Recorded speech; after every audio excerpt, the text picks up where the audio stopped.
The EU hands down its first sanctions following the Crimean vote. I'll tell you what those sanctions entail and where the situation stands now between Russia and the U.S. We are having an earthquake right now, a fairly large earthquake.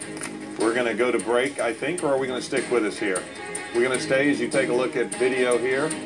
We're going to stay on the air right now. Whoa. Chris Brown, that is... Sorry. He left rehab this morning, or he is...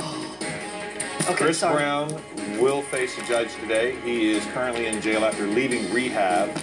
We're going to gather our thoughts here real quick, but we did have an earthquake, fairly large one here in Glendale, or at least the shaking was large here in Glendale. You see it there on our earthquake camera. We'll probably be receiving some phone calls into the Eyewitness newsroom. We do not know about damage. There's no damage here in the studio. Looking around at our light fixtures, everything seems to be okay here in the studio. But that was a fairly large shaker. Rattled a couple of nerves here, and certainly I'm sure a few of you at 6:26 probably just woke up this morning.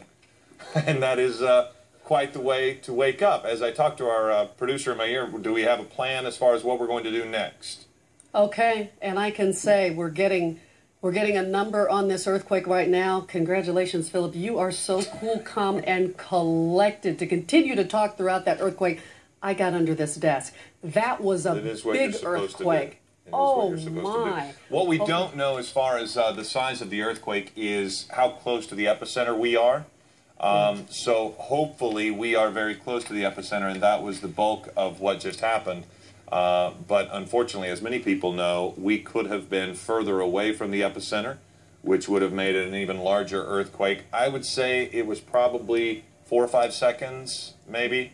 It seemed as if there were a couple of jolts to it. The first was fairly significant, which would make me think that we were fairly close.